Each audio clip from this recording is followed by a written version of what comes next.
warahmatullahi wabarakatuh. Jadi kami di sini kelompok 4 akan mempresentasikan tentang materi yaitu self contact. Sebelumnya izinkan kami memperkenalkan diri terlebih dahulu. Nama saya Gufran Arif Al-Ghazali. Nama saya Naufal Jadwalki. Nama saya Muhammad Dimas Suryo.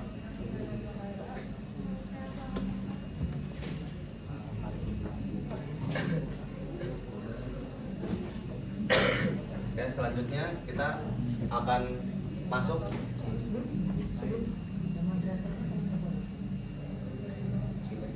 Ini satu orang yang bukan moderator.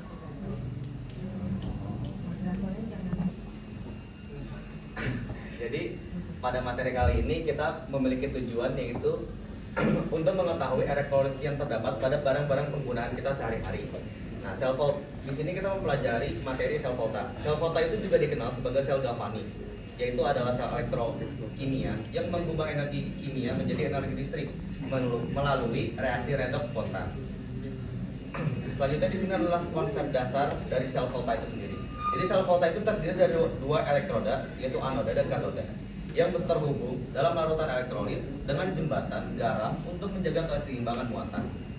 Yang pertama itu ada reaksi redoks spontan. Nah, sel volta ini memanfaatkan reaksi redoks, yaitu reduksi dan oksidasi yang terjadi secara spontan untuk menghasilkan energi listrik. Selanjutnya, itu adalah 2,5 sel. Sel volta itu terdiri dari 2,5 sel, yaitu anoda sebagai tempat terjadinya reaksi atau pelepasan elektron, lalu katoda sebagai tempat terjadinya reaksi reduksi atau penerima elektron. Selanjutnya, di sini ada penggunaan sel volta. Sel volta banyak digunakan dalam kehidupan sehari-hari, antara lain sebagai berikut. Yang pertama ada aki atau akumulator. Aki terdiri atas anoda timbal atau Pb dan katode timbal dioksida atau PbO2. Kedua elektroda tersebut dicelupkan dalam larutan asam sulfat. Pada aki terjadi dua macam reaksi, yaitu reaksi pengosongan, yaitu pada reaksi pada saat digunakan, dan reaksi pengisian yang reaksi pada saat disetrum. Di sini ada reaksi pengosongan aki. Ini bisa dilihat pada anoda ini adalah Pb solid plus HSO4 min aqueous menjadi PbSO4 solid plus ion H plus aqueous yang melepaskan 2 elektron. Dan pada katode ini ada PbO2 solid plus HSO4 min aqueous yang ditambah dengan ion H3H plus aqueous yang menerima 2 elektron menjadi PbSO4 solid plus H2O yang berfrasa liquid atau cair. Dan jika dijumlahkan itu menjadi Pb solid plus PbO2 solid plus H2SO4 min aqueous plus ion 2H plus aqueous menjadi 2 PbSO4 solid plus H2H2O yang berfrasa liquid atau cair. Dan yang kedua di sini ada reaksi pengisian aki yang dilihat dari katode tersebut PbSO4 solid plus ion H plus aqueous yang menerima 2 elektron menjadi Pb solid plus HSO4 min aqueous. Dan pada anode itu ada PbSO4 solid plus H2O berfrasa cair yang menjadi PbO2 solid plus HSO4 min aqueous plus ion 3H plus aqueous yang melepaskan 2 elektron. Dan jika dijumlahkan menjadi PbSO4 solid plus H2O berfrasa cair yang menjadi Pb solid plus PbO2 solid plus 2H2SO4 min aqueous yang ditambah dengan ion 2H plus aqueous. Karena dapat diisi kembali, aki disebut sel sekunder. Dan yang kedua itu ada baterai kering atau sel Hans. Baterai kering terdiri atas suatu silinder seng yang berisi pasta dari campuran batu kawi atau MnO2, sal minyak atau NaCl, karbon yang C dan sedikit air. Seng berfungsi sebagai anode, sedangkan pasta berfungsi sebagai oksidator. Adapun katodenya digunakan grafit atau elektroda inert yang dicelupkan di tengah-tengah pasta. Reaksi yang terjadi pada baterai kering sebagai berikut. Pada anode itu ada Zn solid yang menjadi Zn2 plus aqueous yang melepaskan 2 elektron. Dan pada katode 2MnO2 solid plus 2H aqueous yang menerima 2 elektron menjadi Mn2O3 solid plus 2NH4 plus aqueous yang ditambah dengan H2O yang berfrasa liquid atau cair yang dijumlahkan menjadi Zn solid plus 2MnO2 solid plus 2NH4 plus aqueous menjadi Zn2 plus aqueous plus Mn2O3 solid plus 2NH3 aqueous plus H2O yang berfrasa cair. Selanjutnya Zn2 plus berikatan dengan NH3 membentuk ion kompleks. yang bisa dilihat ZN NH3 4 2 plus. Selanjutnya ada baterai nikel kadmium. Baterai nikel kadmium merupakan baterai kering yang dapat diisi kembali. Reaksi pada saat pemakaian sebagai berikut. Di anode ada CD solid plus 2OH- Aqueous jadi CdOH2 Aqueous ditambahkan 2 elektron. Terus katodenya NiO2 solid ditambah F plus 2 H2O itu yang berfrasa liquid harusnya. Terus ditambah 2 elektron menjadi NiOH2 solid ditambah 2 OH- Aqueous. Terus diutarakan menjadi CD solid ditambah NiO2 solid ditambah 2 H2O berfasa liquid menjadi CdOH2 solid ditambah plus NiOH2 solid. Baterai nikel kadmium termasuk salah satu. Selanjutnya ada baterai litium. Baterai litium terdiri atas armada litium dialogram atau sulfur dialogram yang dapat bergabung dengan ion Li+, misalnya MnO2, dan elektrolit yang mengandung garam litium, misalnya LiCl2 dalam pelarut organik. Baterai litium banyak digunakan dalam telepon seluler, untuk HP, laptop, kamera digital, perangkat portable, dan kendaraan listrik. Reaksi pada elektroda adalah amonnya Li solid menjadi Li plus Aqueous plus ditambah elektron. Katodenya MnO2 solid ditambah Li plus Aqueous plus elektron menjadi LiMnO2 solid.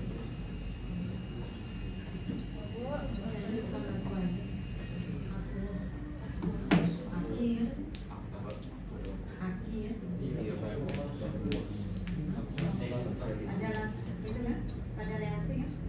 Itu kan akhir AQ ya kan? Bedanya aqueous. Karena aqueous itu ada beda. Itu ada sel bahan bakar, jadi sel bahan bakar ini menggunakan bahan bakar campuran hidrogen dengan oksigen atau campuran gas alam dengan oksigen. Nah, sel bahan bakar ini biasanya digunakan sebagai sumber listrik pada pesawat luar angkasa. Lalu ini adalah reaksi redox. Terjadi antara bahan bakar biasanya H2 dan oksidatornya yaitu O2. Nah, reaksi ini menghasilkan listrik, air, dan panas. Lalu reaksi yang terjadi pada sel bahan bakar itu adalah metodenya 2H2 gas ditambah 4OH- aqueous menjadi 4H2O berfasa liquid ditambah 4 elektron. Lalu katodenya itu O2 gas ditambah 2H2O berfasa liquid ditambah 4 elektron yang dijadikan menjadi 4OH- aqueous. Lalu jumlahkan menjadi 2H2 gas ditambah O2 gas yang menjadi 2H2O berfasa liquid.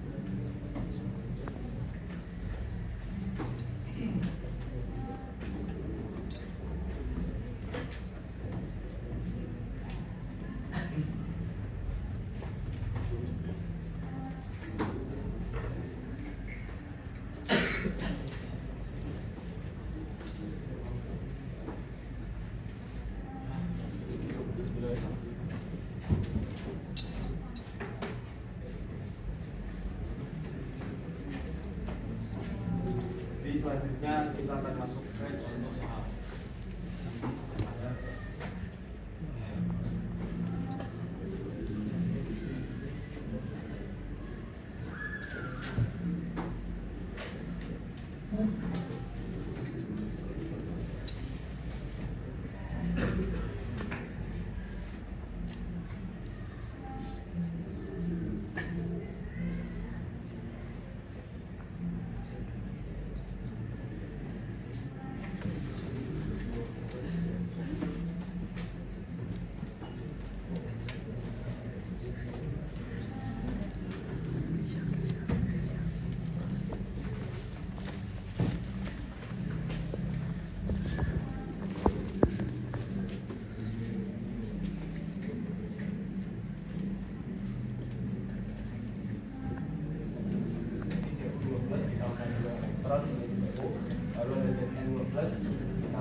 volt dan E0 dan N itu sama dengan minus 0,76 volt.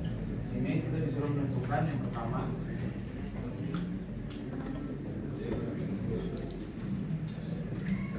lalu yang kedua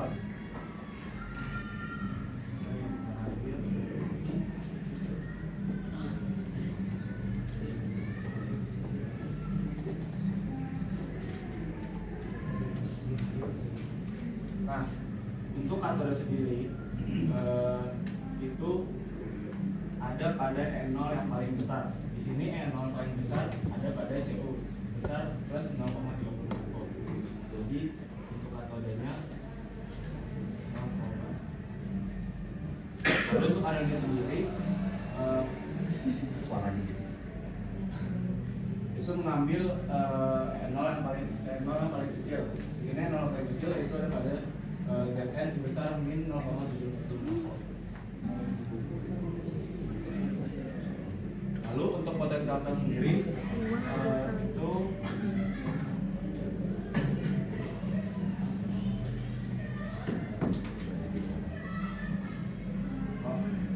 E0 katoda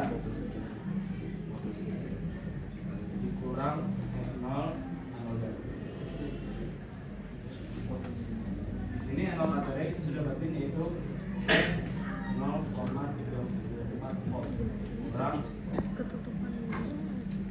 minus 0,3.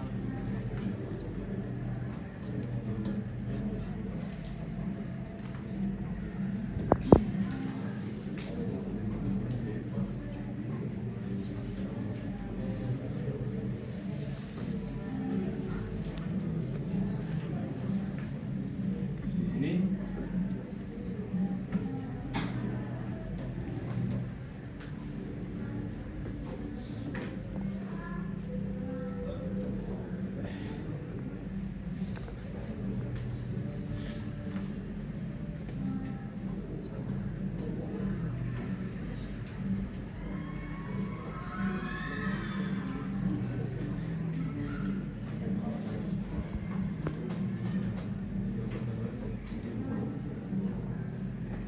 dan itu plus 1,1 volt.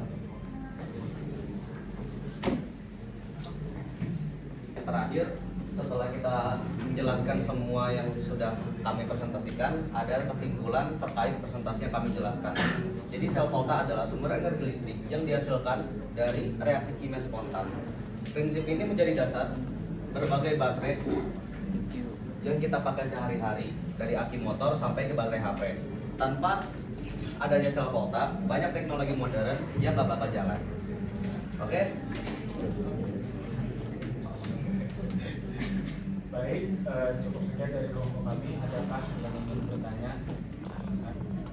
Baik, tahan dulu ya. Saya Demas dari perwakilan kelompok 7, jadi saya mau nanya, itu mengapa sel volta bisa dianggap sebagai dasar prinsip baterai yang sebagai prinsip dasar baterai yang kita gunakan sehari-hari? Saya masih dari kelompok 7 ingin bertanya, perlu kita ketahui bahwa sel elektrolisis sudah banyak marak diterapkan. Contohnya seperti tadi ada baterai lithium. Kira-kira baterai lithium ini kan sudah banyak dipasarkan, digunakan pada mobil listrik. Kira-kira menurut saya bagaimana sih cara kerja baterai lithium tersebut?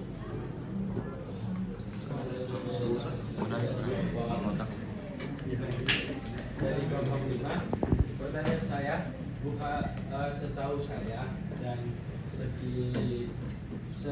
pelajaran saya, sel volta itu kan ada dengan adanya disebut namanya jembatan garam. Itu apakah sudah dijelaskan? Yang pertama itu, dan kedua pertanyaannya itu, jika tidak dipakainya jembatan garam, apa yang terjadi? Jika tidak dipakainya Jembatan garam dalam pengaplikasiannya, apa yang terjadi?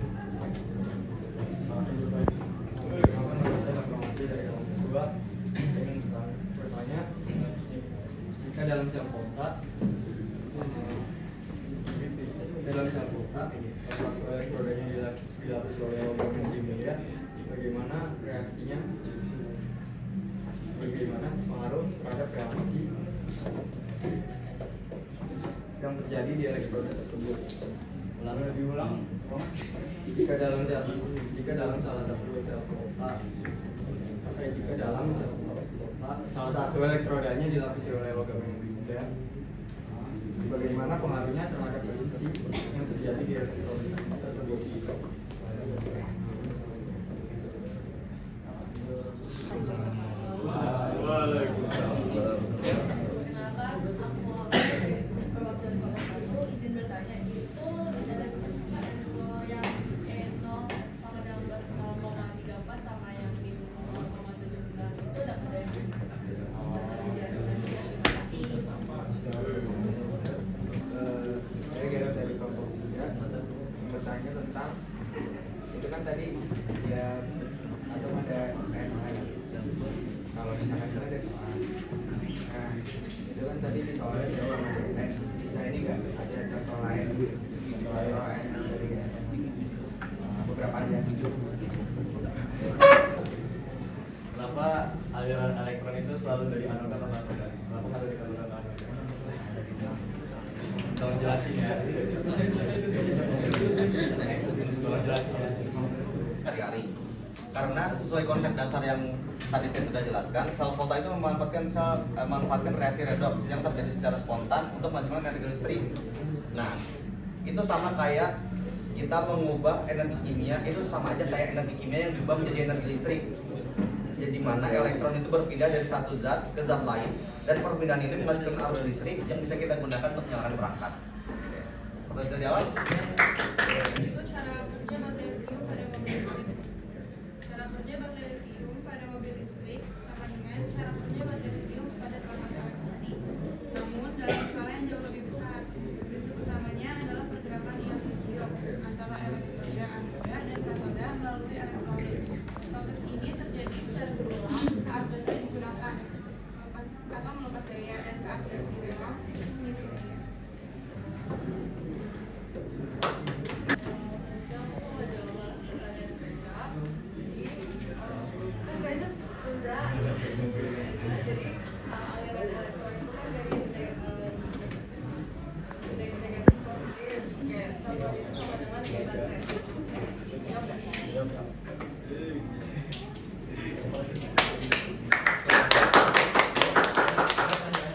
Saya mau menjawab pertanyaan dari Roman. Jika dalam sel volta salah satu elektroda dilapisi oleh logam yang berbeda, bagaimana pengaruhnya pada elektroda tersebut?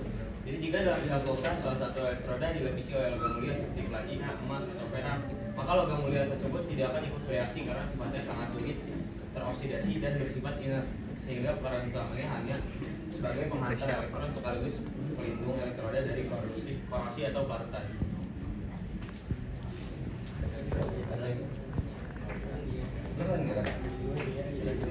Pertanyaan dari Jope, itu ada 2 pertanyaan. Yang pertama itu jembatan garam pada sel volta. Dia ingin mendapatkan definisinya ya, penjelasannya. Jadi jembatan garam dalam sel volta itu adalah tabung kecil berbentuk U yang diisi larutan garam seperti KCl atau NO3, KNO3. Ini menghubungkan 2 larutan elektrolit pada sel volta. Terus tanya jika tidak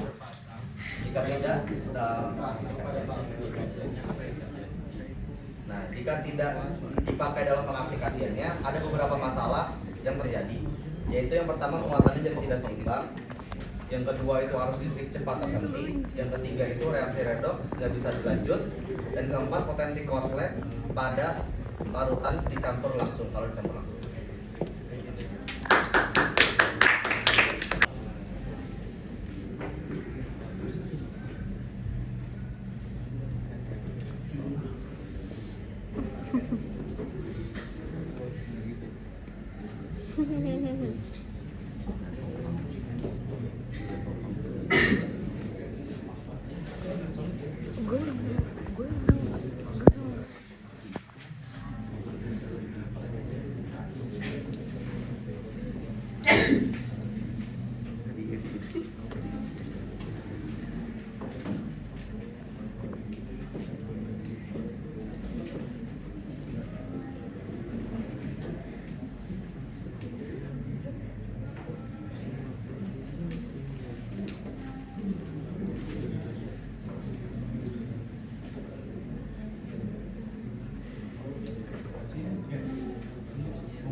lalu ada CU12 ditambah 2 elektron jadi CU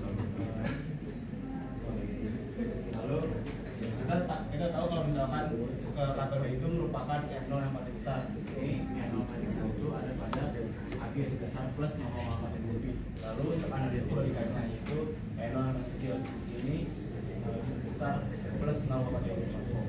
Jadi kita langsung hitung aja potensial.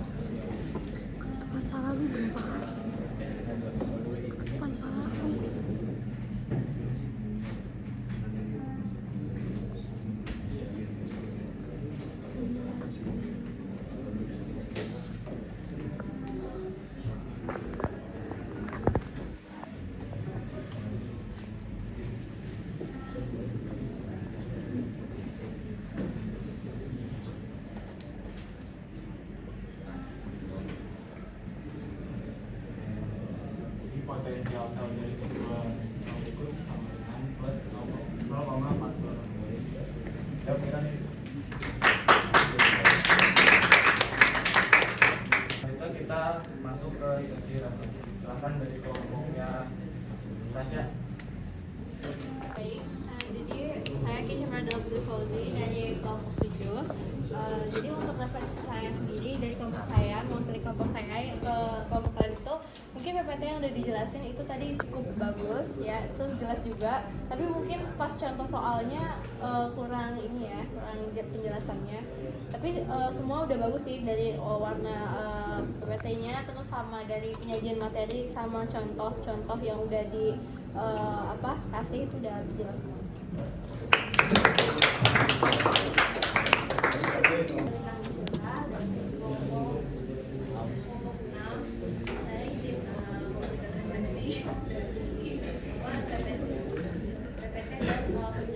Nah, secara dari PPT-nya ini udah cukup dan konsep-konsepnya udah jelas. Namun dari penjelasannya tadi, proses ininya soal formatnya itu menurut saya itu kurang. Jadi, tapi nggak apa-apa. Karena yang penting awalnya dari konsep dasar.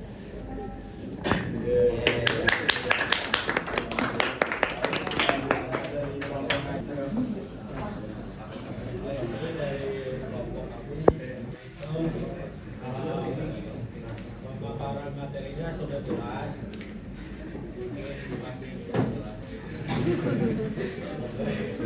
Pemaparan materinya sudah jelas, semuanya terbagi dengan rata, materinya udah bagus dan sebenarnya juga ada tujuan dan konsep-konsepnya. Untuk PPT-nya sendiri juga udah bagus, tetapi warna kata tulisannya itu masih jelas, mungkin menurut kami masih terlalu kontras dengan backgroundnya atau lawan.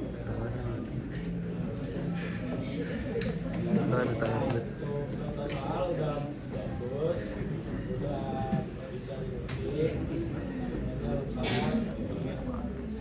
lembaga dan potensial selnya itu juga carinya semua bagus.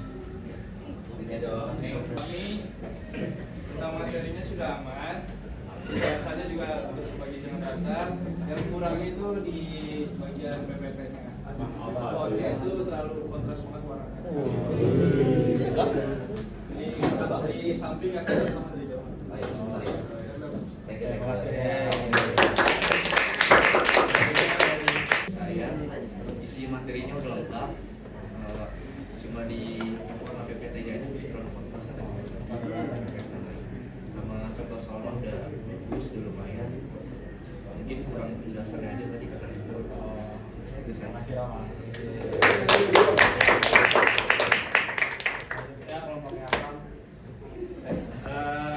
Mungkin dari perawatan kelompok kami dari segi PPT itu gambarnya tuh terlalu nyatu sama PPT, jadi kayak kalau dari samping kelihatannya sama-sama bagi yang matanya minus, tapi kalau bagi kami kelihatan aja cuman terlalu kecil ya. Terus dari konsep-konsep dan penjelasan materinya jelas, tapi ada yang belum dijelasin kayak seperti jembatan garam, rotasi sel, aliran elektron, perubahan energi. Nah, terus dari segi penjelasan materi atau contoh soal, kami tuh ini kelompok kami kurang jelas ya. Tapi mungkin dari yang lain jelas, tapi menurut kelompok kami kurang jelas. Oke sih, segitu aja. Nama saya Jafar Pujo. Refleksi dari kelompok kami sebenarnya dari segi PPT atau pemaparan materinya itu simpel. Cuman dari segi pemilihan warna, background serta grafik itu masih terlalu kontras sehingga dari jarak-jarak tertentu sulit terlihat teksnya. Cuman dari segi penjelasan, dari konsep-konsep yang sudah dijelaskan tadi sudah cukup baik, dan dari penjelasan Gempar juga sudah baik. Terima kasih. Sekian dari kelompok kami, kurang lebihnya mohon maaf. Wassalamualaikum warahmatullahi wabarakatuh.